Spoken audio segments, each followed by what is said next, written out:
Heureux l'homme qui ne marche pas selon le conseil des méchants, qui ne s'arrête pas sur la voie des pécheurs, et qui ne s'assied pas en compagnie des moqueurs, mais qui trouve son plaisir dans la loi de l'Éternel, et qui la médite jour et nuit.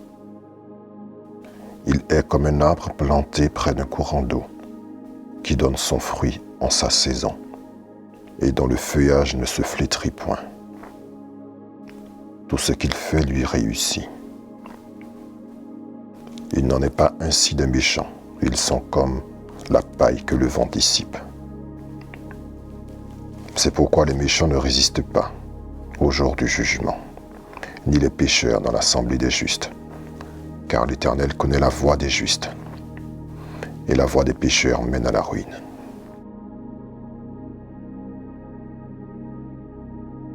L'un des plus grands évangélistes que nous ayons connu au XXe siècle, Billy Graham,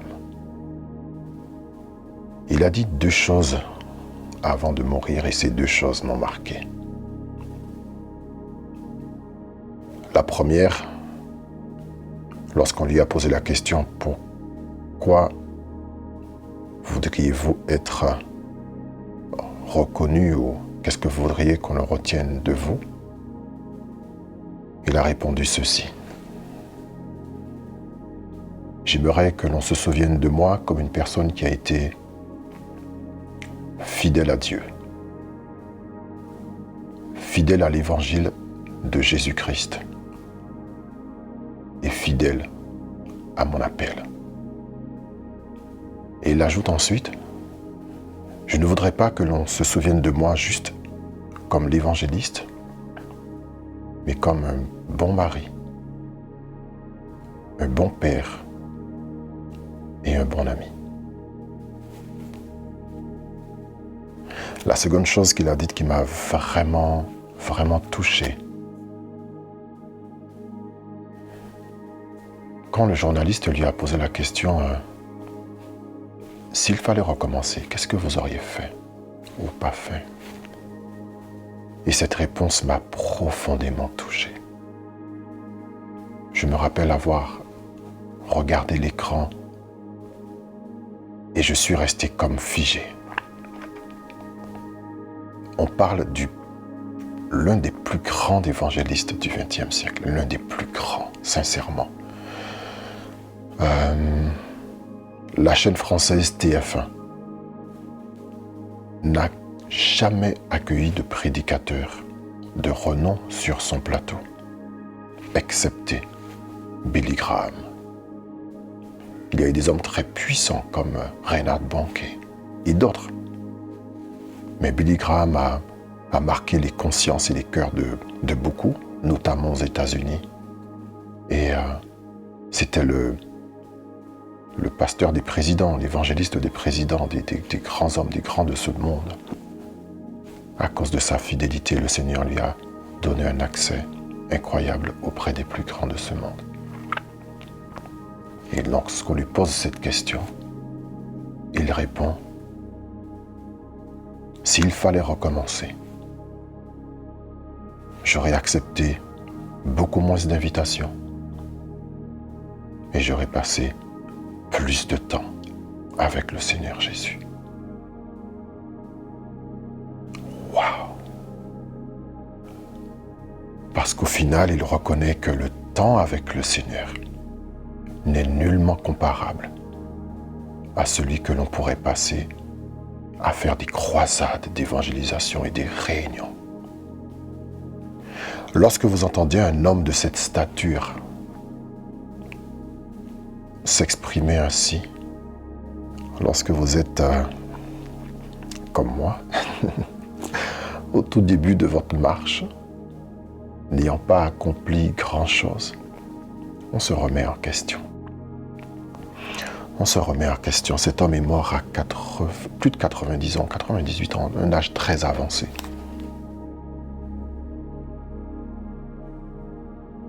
Aujourd'hui, le temps passé dans la présence de Dieu est la chose la plus importante que nous avons en tant qu'enfants de Dieu. Chaque homme et chaque femme a sur terre 24 heures pour une journée. Des journées de 24 heures composent nos semaines, nos mois et nos années. Ce sont nos choix qui vont déterminer non seulement les résultats que nous aurons dans cette vie présente, mais aussi la vie à venir avec le Seigneur Jésus-Christ. Ne nous trompons pas. Parfois, il y a des choses qui nous occupent, qui sont légitimes. Le travail, la maison, les activités annexes, les enfants, les loisirs, les activités d'église. Il est surprenant de voir que même l'église avec un petit E, l'église nous prend finalement beaucoup de temps parce qu'il y a beaucoup d'activités.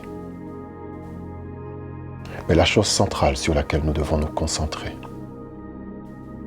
c'est combien de temps passons-nous avec le Seigneur. Il y a beaucoup d'adages que nous trouvons pour combler ce manque en disant ce n'est pas la quantité qui compte, mais la qualité. Donc, je passe 5 minutes de qualité avec le Seigneur sur les 24 heures. Donc, il me reste 23h55 pour moi et 5 minutes pour le Seigneur. Mais ce sont 5 minutes de qualité. C'est un piège et un mensonge. Je crois que nous devons nous entraîner, nous habituer en tant qu'enfants de Dieu à passer le plus de temps possible avec le Seigneur. Le temps, nous devons apprendre à le maîtriser, sinon c'est lui qui nous maîtrisera.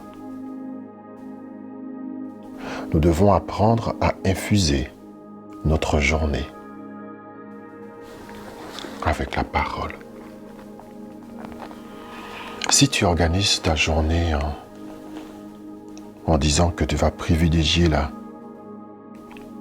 qualité au lieu de la quantité, tu risques d'être trompé à la fin. Mais au contraire, parsème dans ta journée la parole. Libère cette semence à chaque instant de ta vie, la parole. Au contraire, multiplie les 5 minutes de parole dans ta journée. Cherchons sa présence, apprenons à le faire.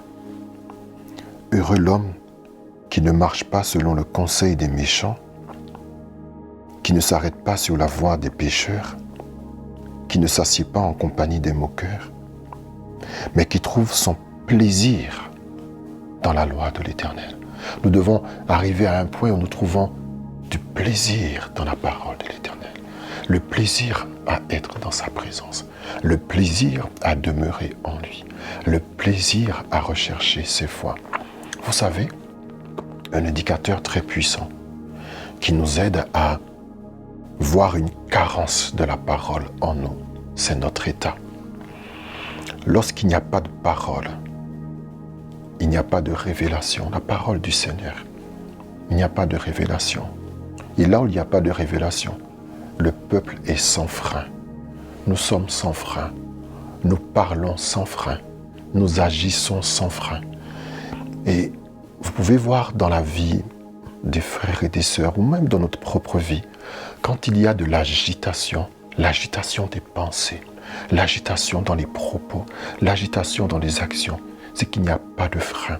Et lorsqu'il n'y a pas de frein, c'est qu'il y a une carence de parole.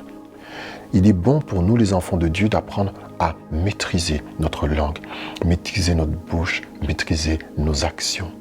Mais partout où nous voyons du dérèglement, nous ne voyons pas de maîtrise et de discipline, c'est qu'il y a un manque de parole. Parce que la parole, en fait, nous porte le frein. La parole, c'est la chose, la substance de Dieu qui va emmener de la canalisation, qui va emmener de la paix et de la foi. La paix et la foi sont des choses qui sont des freins. Ça ne va pas t'empêcher d'agir, mais ça va juste t'empêcher de parler de manière inconsidérée, de parler comme un païen, de parler de manière folle, de manière inconsistante. Il faut que chacune des paroles qui sortent de ta bouche soient des paroles à propos. C'est ce que nous enseigne l'apôtre Paul, des paroles consistantes, des paroles qui vont édifier. Et à ce moment, nous rentrons dans le domaine prophétique. Nous allons édifier, consoler, exhorter par l'exactitude des paroles. Pas des paroles philosophiques, mais des paroles prophétiques, la parole de Dieu. Il y a des choses qui intéressent les prophètes et qui doivent intéresser toute personne qui aspire au prophétique. C'est la présence de Dieu et la parole de Dieu. La présence de Dieu, être dans sa présence, dans une atmosphère de prière et être juste là et dire « Seigneur, je suis avec toi, je suis venu passer un instant avec toi et rester juste là avec toi. » Et reconnaître et dire et libérer cette parole dans la pièce de ta maison et dire clairement « Seigneur, maintenant je viens avec toi, je veux rester juste pour toi, être là juste pour toi. » C'est impossible que le Père n'entende pas ces prières, c'est impossible et il ne peut pas rester insensible à cette déclaration. Alors, tu me diras certainement, prophète Marc, j'ai déjà essayé cette chose et ça n'a pas marché. Si, ça a marché. Ça a marché. Mais le Père, par son silence, a voulu voir, est-ce que tu es sérieux? Je veux vraiment voir à quel point tu désires ma présence. Tu viendras dans ma présence, je reconnaîtrai que tu es là, mais je ne dirai rien. Parce que je veux savoir si tu es réellement sincère et tenace pour que je libère mes vertus dans ce moment où nous serons tous les deux, toi et moi. Cela arrive beaucoup de fois que nous nous consacrions à la prière, on vient et on s'assoit et on va mettre une musique qui va nous faire passer, nous faire rentrer dans cette dimension prophétique d'adoration et il n'y a rien qui se passe. Mais en fait, ce sont des choses qui nous découragent parce qu'on se dit, il n'y a rien qui se passe. La question qu'il faut se poser, c'est que doit-il se passer? Que doit-il se passer? C'est comme si tu prends ton véhicule et que tu te rends au domicile de tes parents et que tu passes un moment avec eux. Que doit-il se passer?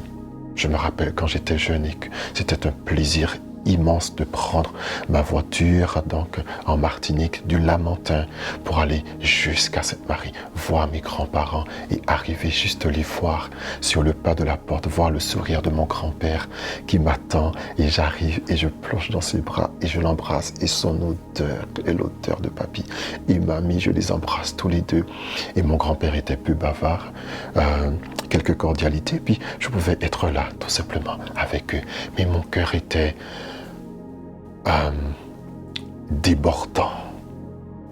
débordant de la joie du petit-fils que j'étais, débordant. Est-ce que j'attendais une manifestation quelconque? Non. Est-ce que j'attendais des cris? Non. Est-ce que j'attendais une danse de la part de mon grand-père? Non. Ma joie était d'être dans sa présence. Et son regard d'amour, son sourire me comblait, pouvait me faire pleurer d'émotion intérieurement. Si cela se produit avec les hommes, à combien plus forte raison avec l'Éternel, notre Dieu. Être juste dans sa présence et se dire qu'il nous regarde avec ce regard d'amour et tendre. Il ne dit rien, mais c'est à toi, par la foi, de croire que tu es dans sa présence. Le problème, ce n'est pas est-ce que Dieu est là, le problème n'est pas que quelque chose doit se passer, parce que là, quand on dit qu'il ne se passe rien, c'est parce que nous avons réduit la présence de Dieu à une sensation physique. Et nous avons réduit l'expérience de la présence de Dieu à quelque chose de charnel et il n'en doit pas en être ainsi. La présence de Dieu, on ne doit pas l'attendre dans une manifestation charnelle exclusivement, mais c'est par l'Esprit. Je me tiens dans sa présence et je sais par la foi qu'il est là parce que j'ai son esprit en moi. Je me concentre juste sur son esprit en moi. Et Jésus a dit, je ne vous laisserai jamais seul, je suis avec vous tous les jours jusqu'à la fin des temps. Donc le Seigneur, il est là, c'est la foi et non la vue et non les sensations. Se dire que je suis dans sa présence et waouh, il y avait vraiment la présence parce que j'ai commencé à trembler et à voir la chair de poule. Si cela se produit, gloire à Dieu. Si cela se produit, gloire au Seigneur. Mais ce n'est pas une attestation obligatoire de la présence du Seigneur. C'est dans l'esprit, je crois, je suis dans sa présence et je reste là, et je reste et je me laisse porter et je focalise ma conscience sur la présence de l'Esprit de Dieu en moi. Je focalise ma conscience, je focalise toute ma concentration sur la présence du Saint-Esprit en moi. Il est en moi, pas hors de moi, il est en moi. Et je te bénis, Saint-Esprit. Je te remercie, Seigneur, de m'avoir envoyé le Consolateur. Et à ce moment, l'action puissante du Saint-Esprit se fait parce que tu reconnais sa vertu en toi. Il est le Consolateur. Et nous avons besoin d'être consolés à cause des choses que nous vivons dans notre vie de tous les jours. Nous avons besoin parfois de guérison, des choses qui nous ont blessés, des incompréhensions. Toutes ces choses qui restent en suspens dans notre vie ont besoin de la libération de l'Esprit de Dieu. Il est là. Parfois, ces choses vont te demander de te retirer. Tu peux prendre ta voiture, prends ta Bible et partez quelque part. Faites un bout de marche avec le Saint-Esprit. Allez, va quelque part, trouve un endroit favorable, un endroit qui t'inspire, un endroit qui favorisera le lâcher-prise, c'est important le lâcher-prise. Trouve cet endroit qui va te permettre de lâcher prise, où tu vas te retrouver en phase avec toi-même, avec Dieu, avec la nature. Tu te trouves en phase. Ça peut être au bord de la mer, ça peut être en pleine forêt, ça peut être, sur des hauteurs. Ça peut être aussi peut-être dans ta maison, si tu as un sous-sol, si tu as une cave. Ça peut être ta chambre, tu t'enfermes là. Ça peut être un fauteuil, un endroit dans ta maison. Donne-lui ce moment. Multiplie ses instants dans ta journée. Médite sa parole jour et nuit. Trouve plaisir dans cette parole. Laisse-la te rejoindre. Parle cette parole. Prie-la, proclame-la. Que cette parole se transforme en prière. Qu'elle te fasse du bien. Qu'elle fasse du bien à ton âme. Qu'elle libère la puissance de Dieu en toi. Qu'elle te porte la guérison dans le puissant nom de Jésus-Christ. C'est cela dont nous avons besoin dans ces temps de la fin, multiplier des temps dans la présence de Dieu. Vous savez, à partir d'aujourd'hui, je veux être un prophète connu. Je veux être un prophète connu. C'est fini, je ne me cache plus. Je veux être connu, je veux être connu. Je veux que le prophète Marc devienne un prophète connu. Ça y est, j'ai pris cette décision. J'ai pris la décision d'être un prophète connu. Je l'assume pleinement. J'assume ce que je dis aujourd'hui, mais pas des hommes. Je veux être connu de Dieu. Je veux être connu de Dieu, reconnu par les anges. J'aimerais qu'arrivé au ciel, qu'un ange regarde un autre qui dise, mais c'est lui, oui, c'est lui tous les matins, si, c'est lui à chaque instant, il vient, oui. Quel spectacle incroyable, permettez-moi de rêver, rêvons ensemble, rêvons de cela. Imagine ceci, tu arrives au ciel et tu regardes du coin de l'œil et tu vois des anges qui chuchotent, qui parlent à ton sujet et qui disent, est-ce que c'est lui qui prie incessamment? Oui, c'est lui dont nous entendons la voix monter vers le Père. Oui, c'est lui qui danse devant le Père comme si c'était devant les milieux. Oui, c'est lui qui danse comme David. Oui, c'est lui. C'est lui. Oh mon Dieu, c'est lui. C'est lui. Je veux être connu de lui. Je veux être connu de lui, reconnu par les anges de Dieu. Je veux être connu. Je veux être connu. Et s'il vous plaît, épargnez-moi les commentaires qui diront « Mais nous sommes connus de Dieu parce que Dieu connaît tous ses enfants et voit tout ce qui se passe sur la terre. » Un temps viendra où le Seigneur, un temps marqué, nous serons devant le Seigneur et certains diront « Mais n'avons-nous pas prophétisé en ton nom? N'avons-nous pas guéri les malades en ton nom? N'avons-nous pas fait des exploits, des délivrances en ton nom ?» Et la réponse sera « Dehors, je ne vous ai jamais connu. » Alors ne nous laissons pas distraire par les activités, par l'activisme de notre vie de tous les jours, ou même dans l'Église. Je pense que Dieu nous fait la grâce à tout un chacun de ne pas être seul dans nos assemblées avec plusieurs personnes qui peuvent de temps en temps tout simplement occuper le poste que nous avons. Et nous pouvons modestement nous approcher de notre responsable spirituel et lui dire « Je vais prendre juste un petit peu de vacances, un petit peu de recul parce que j'ai besoin de temps pour moi. Souffler, alors passer du temps avec ma famille, passer du temps avec moi-même, passer du temps avec le Seigneur. » Alors juste pour les responsabilités, je pose un petit peu mon tablier et on se reverra dans un mois, dans 2 mois ou la semaine prochaine. Prenons du temps pour peut-être éliminer cette activité que nous avons, à laquelle nous tenons exclusivement parce que nous la faisons tous les jours. Elle nous fait du bien au physique, mais nous avons besoin de passer du temps dans la présence du Seigneur. C'est le cri d'alarme pour cette saison. Revenons au pied du Seigneur, passons du temps de qualité avec lui, enrichissons notre journée par sa parole, par sa présence, devenons des chrétiens spirituels. Pratiquons notre vie spirituelle, pratiquons-la, ne la parlons pas. Ne la racontons pas, ne fantasmons pas, mais vivons-la réellement, concrètement. Que nous soyons des hommes et des femmes qui marchent par l'esprit et non par la chair. Que le Seigneur vous bénisse. C'était le prophète Marc ici dans sa maison, avec ce décor intimiste qui reflète l'état de mon cœur, qui est de retrouver la présence de Dieu, d'être envahi par l'Esprit de Dieu. Dans le précieux nom de Jésus-Christ. Faites-en ainsi. Prenons ensemble un jour avec le Seigneur. Un instant puissant. Retirons-nous en nature, en forêt quelque part. Et passons du temps. Le temps à lui dire « Je t'aime, je ne veux pas te perdre. Tu es la personne la plus importante pour moi. Je veux demeurer à tes pieds. Coûte que coûte. Pardonne-moi. Je me suis trompé. Je me suis égaré. J'ai cru qu'en faisant ainsi, que c'était la bonne solution. Mais ça ne marche pas. J'ai besoin de toi chaque jour, chaque heure. Donne-moi pour moi-même une routine avec toi. Instituons ensemble un emploi du temps et une routine pour que nous puissions nous retrouver. Je t'aime, Seigneur. Je ne veux pas te perdre. Je t'aime, Seigneur. Je veux ta présence. Je t'aime, Seigneur. Je veux méditer sur ta parole. Et je veux donner du fruit dans ma saison. Je vais terminer par ceci.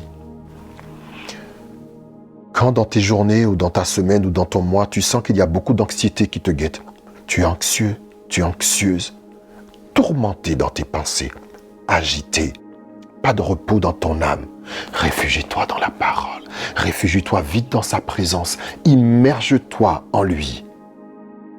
Et la paix du Seigneur qui surpasse toute intelligence te comblera, t'enseignera, te montrera la voie. Dans le précieux nom de Jésus, soyez bénis. Bye bye.